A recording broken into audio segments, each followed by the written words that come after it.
alang sa pagpaminaw sa pulong sa Ginoo, pagadalo sa iyang ubos nga lagad, Brother Alan. Okay, maayong gabi sa tanan. Salamat gyud sa presensya sa matag usa nga naka-spend time naman sadta sa devotional pagpamati sa pulong sa Ginoo. Um, Medyo isa sa mga neglected gyud ni siya nga activity sa ubang mga Kristohanon.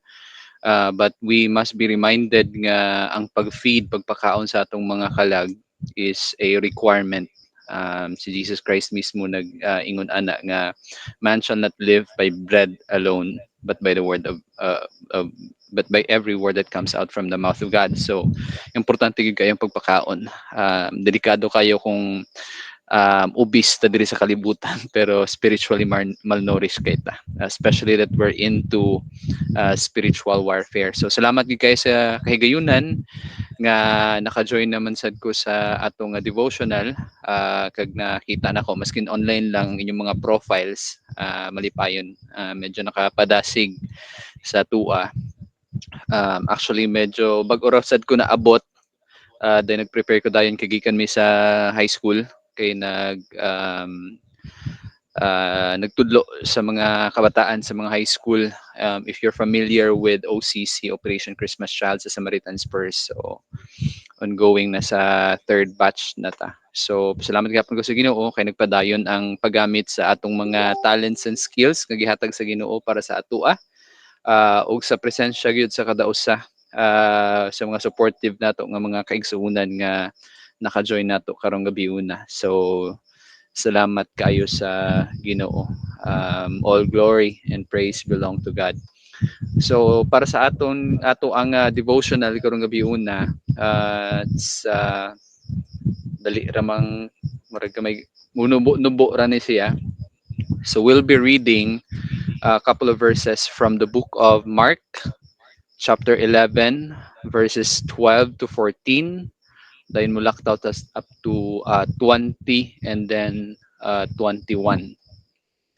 So ang message is akong gi-titulan og A Life That Pleases God is a life that's more than just leaves. So siguro, if you're into Bible reading, especially sa atong mga pastors and workers, this is not something new para sa atua. So i-review nato ni gamay, and then we'll pray to God nga natay makutlo nga mga pagtulunan from this story, and then apply na to sa itong mga kinabuhi, and magbabungahon ta. Okay, let's pray. Our gracious God, Heavenly Father, we thank you, Lord God, for your goodness and for your faithfulness sa among mga kinabuhi, Ginoo. Salamat kayo kay ikaw ginang padayon nga bless sa mua, naga-guide sa mua, Ginoo, nagapakaon sa among mga kalag, Lord God. And we believe that you are the only bread, that we cannot find any life or anything that pleases you, Ginoo, kung wala ka gyud sa among mga kinabuhi. Salamat, Lord, for the salvation nga magihatag sa katausak sa amua. Salamat sa kinabuhi, sa kabaskog, sa kalawasan, sa pagbangon sa mua karong adlaw, Ginoo, sa paghatag sa mga panginahanglanon, Ginoo. And salamat po sa presensya sa kada usa nga nag-spend gid sila time sa imo kanang gabi una, Ginoo, to feed and strengthen our souls, Lord God.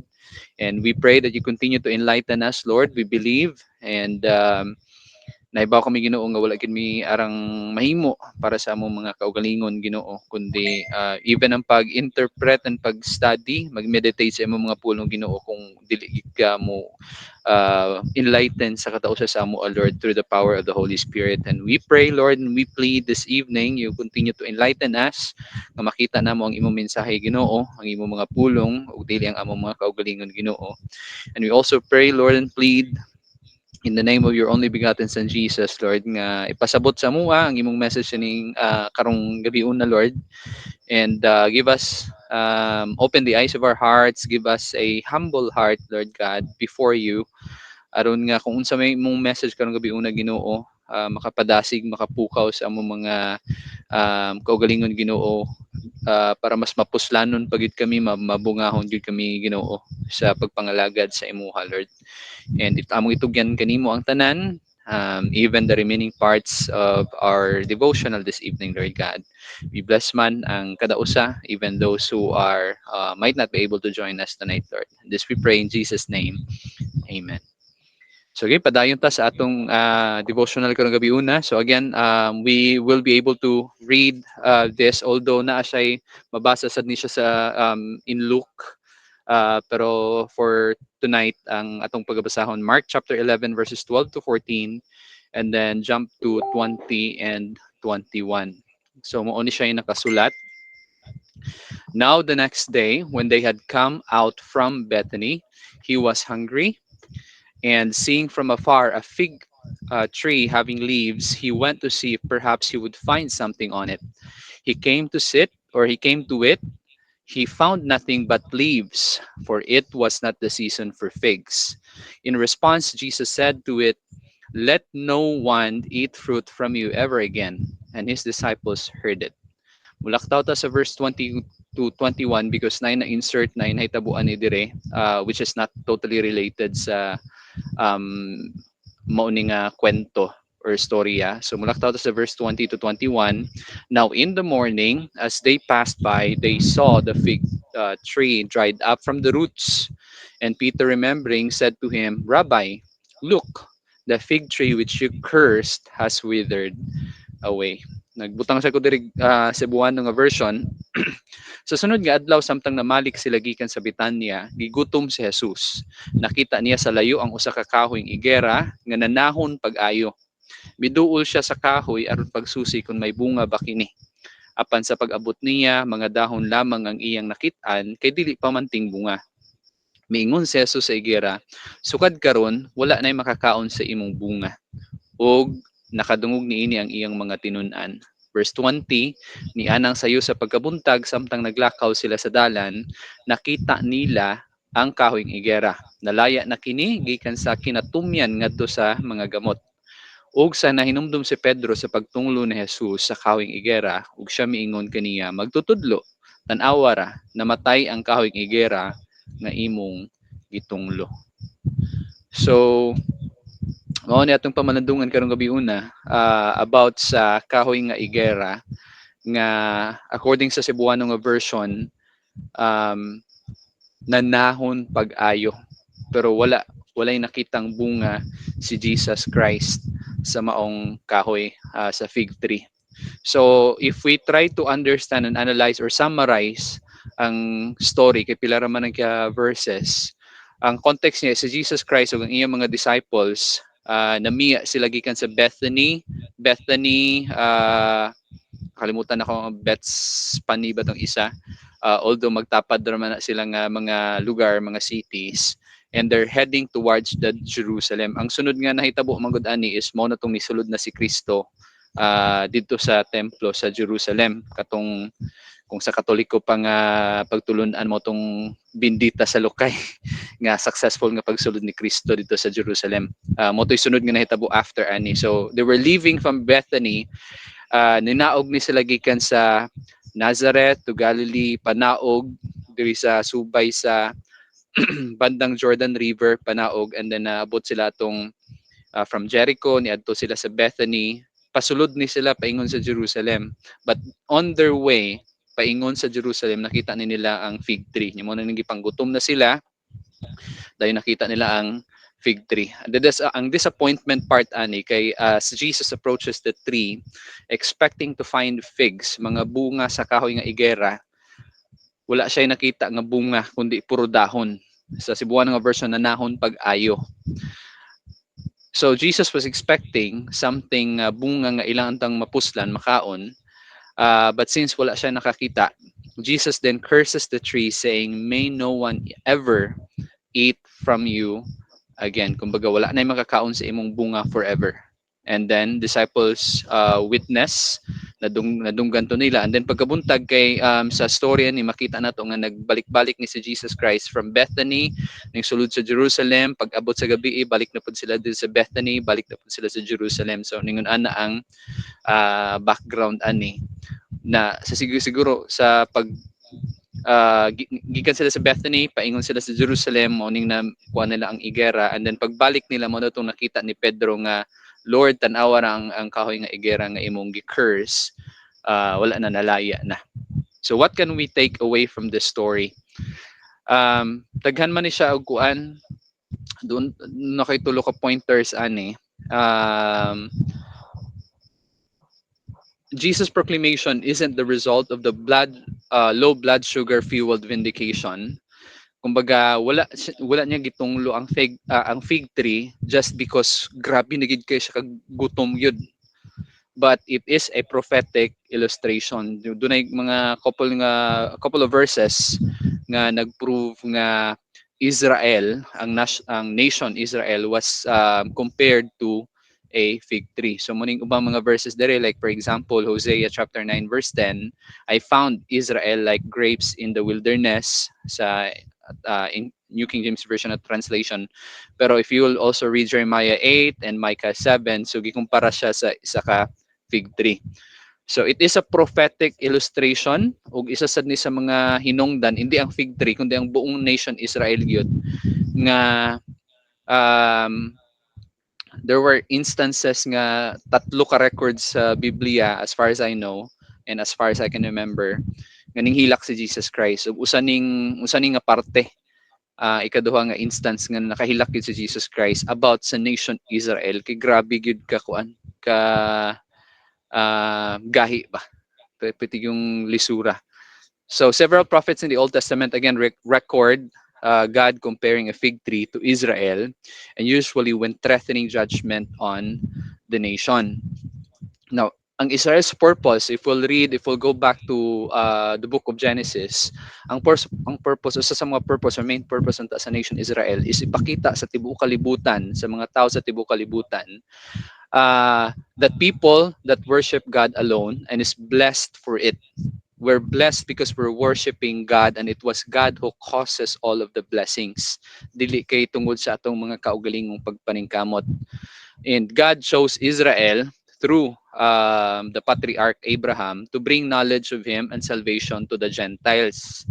Nga kumbaga sa ila gibubo ang blessings ug unta maging blessing man sila sa ubang nations.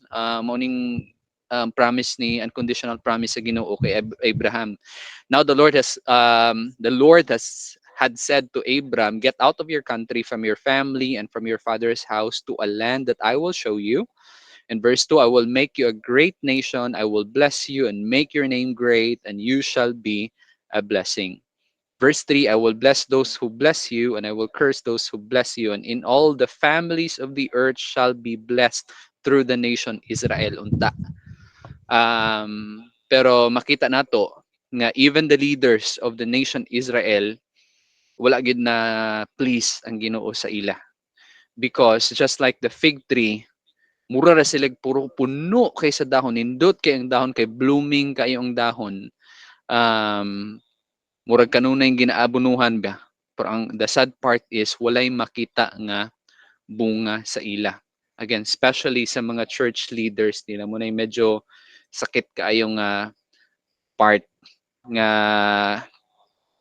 even Jesus Christ looking at the city Jerusalem, nakahilak gid siya according to the Bible. So cursing represents Jesus' judgment on Israel, especially their religious leaders, for being barren. Namura silag mga baog nga nindot man unta. Mo nang niingon bitaw si Jesus nga sama kayo mos nindot kaayo puti kayo nga mga pantiyon, nindot kay sa gawas. And if you're familiar kaning usa ka YouTube vlogger nga ang iyang gipang vlog kana bitang mga nitso kanang mga murag mga balay-balay di sa sulod sa sementeryohan niya, usahay makaingon ko ko nindot sa iyang balay, mas nindot pa ang balay sa patay kaysa balay sa buhi nga mga tao niya. Na feel na ko gamay ang kuan ni, of course I can't compare, kay wala magyud ma-compare sa kahangawa ni Jesus Christ sa tua sa mga katawhan, pero murag naka-feel ko gamay ba nga no nindot kayo sa gawas pero ang sulod barren, dili makabunga, walay produce. Na according sa dictionary, ang word nga barren is, if you're talking about land, it's too poor to produce much or any vegetation. Dili siya makaproduce, walay bunga, wala siya produce nga mahatag. Kung ang pag-istoryahan daw is a place or building, to bleak, it's bleak and it's lifeless, walay kinabuhi. And other definition niya is not reproducing, unproductive. Of plants, kung plants ang hisgutan, habitually, meaning dili lang siya failing to fruit for one season, but it's habitual, na anad na siya ba? Habitually failing to fruit or to bear fruit. And then the last meaning niya is the lack of interest or inspiration. So ang pangutana karong gabi una, are we also somehow barren just like the fig tree? Nga usahay, although there are times nga medyo active kayo ta, daghan kitag mga activities, but the question is, doon na ba'y bunga, doon na ba'y produce ang atong effort? Or just like the fig tree, blooming kay dahon, nindot kay tanawon sa gawas, pero walay fruit. Importante kay ng fruit, in a sense nga, that's the gauge of our salvation. Kasi we have to work it out, di ba? Ingon ni, mabasa na to sa Biblia, that you have to work out your salvation. Not work for, dili nimo pa ning kamutan aron maluwas ka, kundi ginluwas ka, and then you have to work for it. Isangyaw ang balita, ang sanctification process, nga ang atong i-correct na to itong mga kaugalingon nga kung kinabuhi tang mura tag dili Kristohanon, then we have to correct ourselves, we have to accept rebuke, we have to accept correction or coaching, especially from our church or spiritual leaders. Kumusta ang atong kinabuhi? Are we like the fig tree? Okay. It's not for you to answer. It's for you to meditate or have your quiet time later with God. Padayon ta. So sa next slide, dunay daghan kayo nga grabe kay ka-religious pero wala gi-apply sa kagalingon, gi-apply sa laing tao. So nindot kini nga topic pastor, kan nindot na blessed jud ko sa imong mensahe. Dayon ang ginakutlo niya nga lessons out of that either message or sa iya pag Bible study, wala gi-apply sa kagalingon, didto niya gipangita sa kinabuhi sa ubang mga tao. Blooming pero walay result. Daghang kay dahon nindot ang pagpanahon pero walay bunga. Nga naman ang iyang kasing-kasing masters of the law pero wala ni dulot, wala ni tuhop sa iyang kasing-kasing ang message. Muna'y pinakakuyaw, pinakagrabing habit bitaw sa kakristohanon, sulod sa pikas dalunggan, guwa sa pikas dalunggan. Then hangtod nga mahimo siyang habit, hangtod nga mahimo jud ang isa ka Kristohanon nga stubborn. Meaning bisag unsa pay preaching sa pastor di nagikadulot nga naman ning bato naman, ning bagtok naman. Kay wala naman niya gi-apply sa iyang kaugalingon. Didto man niya gi-apply sa laing tao. Uy, bawal na, bawal ba? Bawal na, bawal na. Pero sa iyang kaugalingon wala niya gi-apply ang unsa iyang nakatunan. Kay daghang kitag na memorize nga mga commandments, even itong mga kining mga Fariseo, mga Sadducees. Even ang pinaka between the two, although parehas magid sila nga dili maayo nga ehemplo, worse pa gining Sadducees because they do not believe that there is life after death. No, daghan kay sila na memorize nilang commandments, ang Torah, ang mga writings ni Moses, pero wala sila siguro yung nasabtan, or kung doon naman sila yung nasabtan, wala nila gi-apply sa ilang mga kaugalingon. There was oppression. If we'll read the Old Testament, gipandaog-daog nila ang kapwa nila Israelites. Mismo ang sulod sa simbahan mo, bitaw tong si Jesus Christ, kung sa terminology pa lang sa mga karong panahon na, nagwala.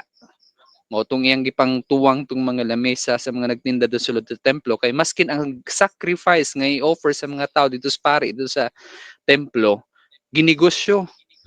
Magdalag offering ang usa ka tawo, ingnon nga, uy, dili ni perfect na offering, dili ni madawat. Dayon papaliton nila sa ilang mga baligya dito sa sulod sa templo. Unya ang baligya didto labaw pas 5-6 ang presyo. O dayon ay nagkahawa na sa buyer nga mag-offer unta og sacrifice dito sa templo, unsay nahitabo?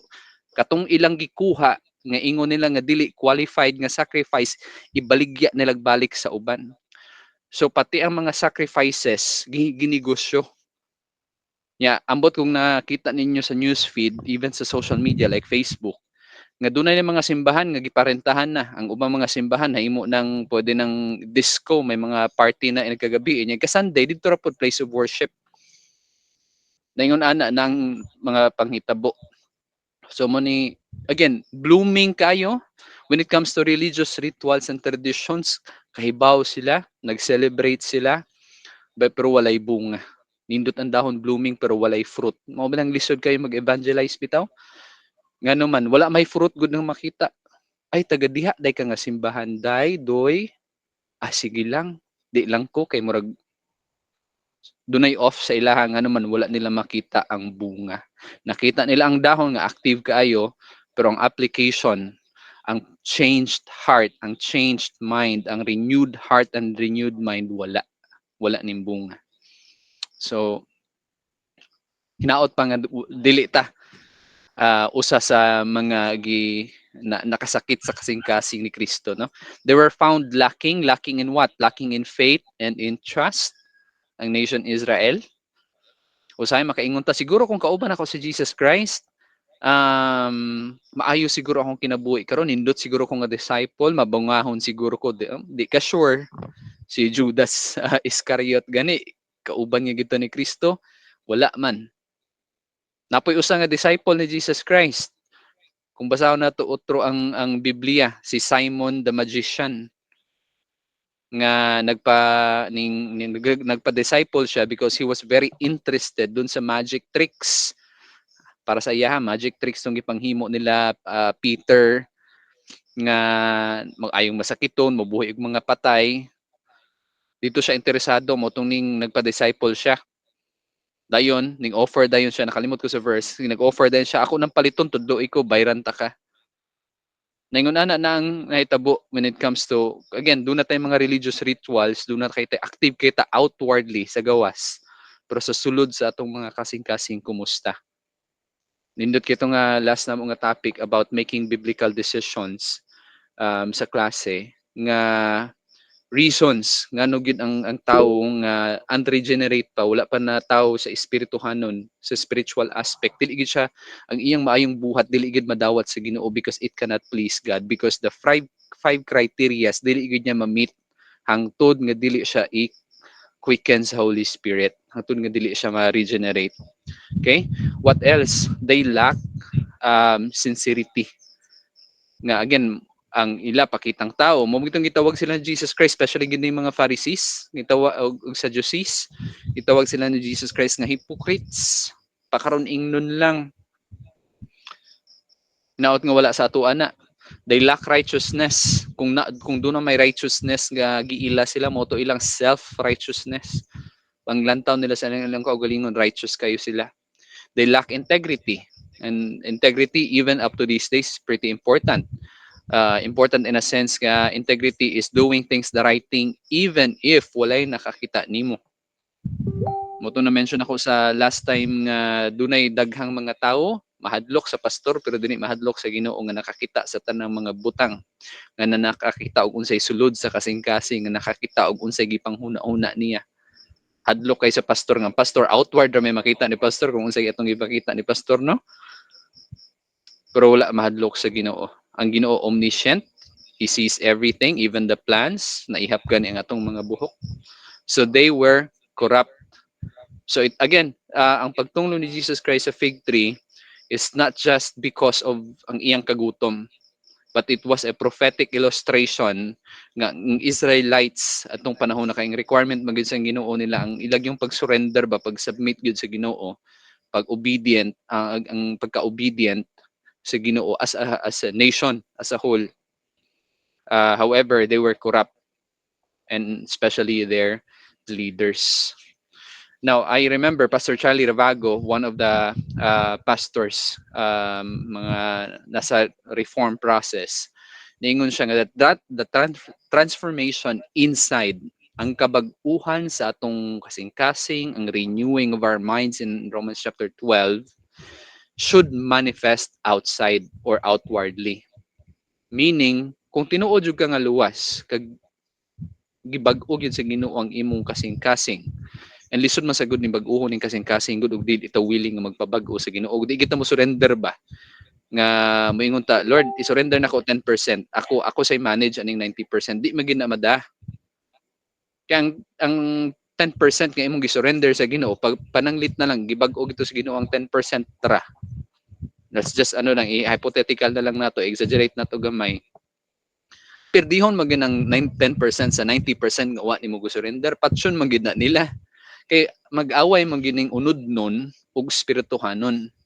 So di gid pwedeng ang isurrender lang nato 90%, 80%, kaya kinahanglan tanan gid atong isurrender sa Ginoo. Na kung gisurrender nato na tinud sa tinud-anay ang atong kaugalingon di sa Ginoo, then there is a renewing of the mind, there is the working of the Holy Spirit in us nga motabang sa atua, then na-renew ang atong mind, na-renew ang atong heart. Ingon si Pastor, the transformation inside, ang kabag-uhan sa imong inner man, sa term ni Apostol Pablo, should manifest, makita gyud na siya outside.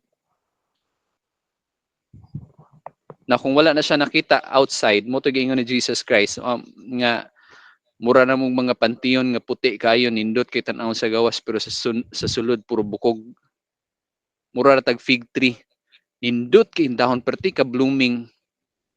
Ambot kung usasad mo sa mga bougainvillea lovers, kung bougainvillea lovers mo nya puro ra dahon, disappointed kay mo og way buwak eh.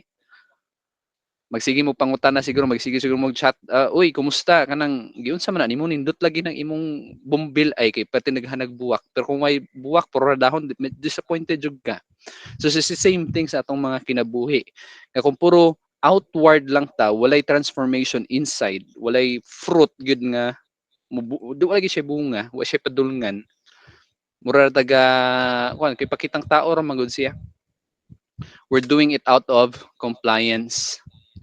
So daghan po ng utanan na encounter nako nga why was it cursed? Nga kung basahon nato, it was not its season yet, dili man gid tuting bunga sa mga fig tree, sa mga igos nga nang gi-curse man to nga nang wala naman noon sabta ni gisabot ni Jesus Christ nga dili man niya ting bunga god mao tong um okay ra unta nga walay bunga. Pero according sa isa ka expert sa fig tree, there were a couple of reasons mentioned, pero isa sa mga Palestinian nga expert nga ang iyang trabaho gid puro gid fig tree, pagpananom og fig tree, doon naman gini daghang variety ang fig tree. Dunay mostly sa mga fig tree, sa mga igos or sa mga igera, naagi siya season. Pero katong fig tree kuno nga gi-curse ni Jesus Christ was ano siya ba? Gabunga siya nga kung season niya, kung tingbungan niya, nindot kay siya mga bunga. Pero doon ako no'y variety sa usa ka igos or fig tree nga mubunga siya nga dili healthy ang iyang bunga even if it's not season, and that was something that was expected at that time sa mga bystanders or sa mga muagi lang. Nga bisag dili nimo ting season pero naadyo kay murag udlot or murag gamay nga bunga nga it's not something that can be compared kung ting season or ting bunga, pero na something nga pwede kaunon sa tawo nga mga gutom nga muagi diha. Sumuta ingon sa usa ka expert. But then again, we know that it's the exegetical meaning gid niya was it was a prophetic illustration of the nation Israel. Pero makaingon sad ta nga it did not recognize that it was God, that the creator and savior who need its yield. Nga usahay mo trabaho ta not knowing that we're supposed to be serving God. 'Di ba? Gi-remind ta ni Apostol Pablo, whatever you do, do your works heartily. Colossians 3:23-24.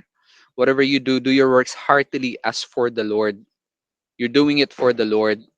If you're someone nga ang mindset nimo I'm doing it for the Lord, then do na gid na siya bunga. Mo yield gid na siya og maayo, mo yield gid na siya og bunga. Okay? And there's no such thing as perfect season para sa ato ang mga Kristiyano, especially in this dispensation of grace. Pagdating sa pag-serve sa Ginoo. Dili kita makaingon nga ay huwaton sa nako ang perfect time. No. Especially nga nag-transition ang dispensation of grace ug kining 7 years tribulation, there's no such thing as a perfect timing para sa in my point of view lang. So we do not wait for the best time. Mayon ka mag-evangelize ko pero waton ako ang perfect timing. It ang ingon ni Apostol Pablo kay Timothy, preach the word, be ready in season or out of season. Prepare. Because there's no such timing. We need to be intentional. Mo gini term nga para sa ato ang mga Kristohanon sa karong panahon na, we need to be intentional. Sa pag-atiman sa atong pamilya, we need to be intentional. Tuyuon gina nato, dili gid pwede maghuwata tag perfect timing ang kalibutan mo arrange para sa ato para tagaan na tag perfect time. Dili gyud. Every day is an opportunity or it's a privilege to serve God. Couple of examples sa mga tao nga dili pa ready pero nagpagamit sa Ginoo. David was not yet ready when God calls him to serve. Gamay pa kay siya, bata pa kay siya ato. Pero kay siya gipili sa Ginoo, and then his heart was in the right condition to serve God, nahimo siyang king. Moses was not physically ready. He was not physically fit when God calls him to serve. Yung siya, yungit ko. Apostol Pablo, he was not ready when he encountered the Lord Jesus Christ. Persecutor siya eh. Okay, he was not ready and fit when God calls him to serve. So, all we have to do, unang-una gyud ang pinaka-condition sa atong kasing-kasing, unsay sulod sa atong kasing-kasing. Kaya kung dili maayo ang sulod ana, kung ang sulod sa atong kasing-kasing, sulod sa atong una-una is wicked, walay repentance, walay forgiveness, puro lang nagsalig ag grace bitaw ni, pasayloon ra bitaw ko sa Ginoo basta mangayo lang kog pasaylo, abusing or using grace as a license to sin, ang ilangoy gyapon sa sala, wala gid kita mo bunga. Puro posible nga mo dahon ta pero di kita ka produce og bunga. This is a very good saying. God did not call the qualified. Wala siya nangita, wala niya ito ipantawag ang perti ka bright og Hebrew, perti ka bright sa Greek, nindot kay mo translate, nindot kay mo English, nindot kay sa mga PowerPoint, nindot kay mo tugtog sa gitara, or nindot kay mo preach. But He qualifies whom He calls. Dili na pa perfect, dili ni pa perfect timing, dili ni pa super duper skill, pa super duper nga talents. God did not call the qualified. He qualifies whom He calls. Kung itawag ta sa Ginoo nga magpagamit sa buluhaton sa Ginoo sa ministry, then God will equip us, He will qualify us kung tawagon ta sa Ginoo. All we have to do is to respond to that call. Okay, nga naman, di man ni atong story. This is not our story. Story man ni niya. It's His story. It's a story about Jesus. Kung basahan, kung mo i-review na to ang theology nga mga subjects about typology, kadaghanan diya sa Biblia, mga symbolism or mga typology, type man na ni Jesus Christ. It's not our story. Dili kita ang bida aning istoryaha. Si Jesus Christ ang bida aning istoryaha. When it comes to evangelism, it's not about us. It's all about Jesus. Kung si Jesus ang sentro, kung si Jesus ang purpose nato, then most likely doon nagyoy fruit, doon nagyoy bunga. This is not about our preparedness because it's all about the God of love, I mean the love of God, His mercy, ug ang iyang dako nga grasya or grace para sa tanan. Dili ni about sa atong kaugalingon, but it is all about His glory and His honor. So makahimaya niya. Kainomdom ko sa Nescafe. Para kanino ka bumabangon. So para kang kinsa ka ni bangon. Para kang kinsa ka ning serve. Kay base ng atong pag-serve sa ministry, lain ang atong intention. God does not only need leaves. Nindot kung nindot ang dahon, syempre. Nindot kung daghan kitag busy kay tanga mura tag si Martha. Sa sobra ka busy, daghan tag na servan. Pero kumusta ang kasing-kasing? Is it ready nga mura og tambok nga yuta nga kaya mo pa-produce og nindot nga mga bunga? When you are too busy for the ministry, just as the blooming leaves, did it yield good fruits? Again, nindot kung dunay nindot nga mga dahon, pero kumusta ang bunga? Okay? So bisan asa pa ta ibutang sa Ginoo, sa trabaho, sa eskwelahan, sa church, or bisan asa pa, if our heart is right with God and before God, you will grow good. kung willing lang jud ka mo surrender ba mo yield sa Holy Spirit, sa working of the Holy Spirit, mo bear gid ta og fruit. So yung mga igsoon giawhag ta, and hinaut pa nga nakakutlo ta og reminder sa mao ni nga story in Mark chapter 11 verses 12 to 14, that we're supposed to grow og dili lang magtubo, but we're supposed to bear fruits. Dili nato idaw sa uban ang fruit nga ato pong nadawat, kay kung tutuusin, doon naman po'y nagtanom sa ato agod og nitabang sa ato nga just like the seed ba nga gintamnan ta sa pulong sa Ginoo, ning grow ta hangtod nga bear tag fruit, and then hangtod nga nanaghan, hangtod nga nagmultiply. So hinaot nga ingon ana pud ta, nga dili ta barren. Barren meaning unproductive, nga yes na ata present ta sa simbahan, pero we're doing it out of compliance or attendance lang ba, basta makita ni pastor nga na ako diri, okay na. Dili man na ingon ana. We're supposed to be bearing fruits. And the fruit of the Holy Spirit, according to Galatians chapter 5 verse 22, ginaisa-isa diha. Ang pinakadako ang love. So kumusta? Doon na ba'y love nga nangibabaw sa atong mga kasing-kasing, or hatred ang naa diha? So kung hatred na, dili gina mo bunga. Okay? So again, hinaot pa nga doon natin nakutlo nga reminder karong gabi una nga ang Ginoo nagkinahanglan not just leaves. He needs more than just leaves. God is looking or expecting us to bear fruit, and we can do all things through Christ who strengthen us, because again, God qualifies whom He calls. So akong ibalik sa leader ang higayon.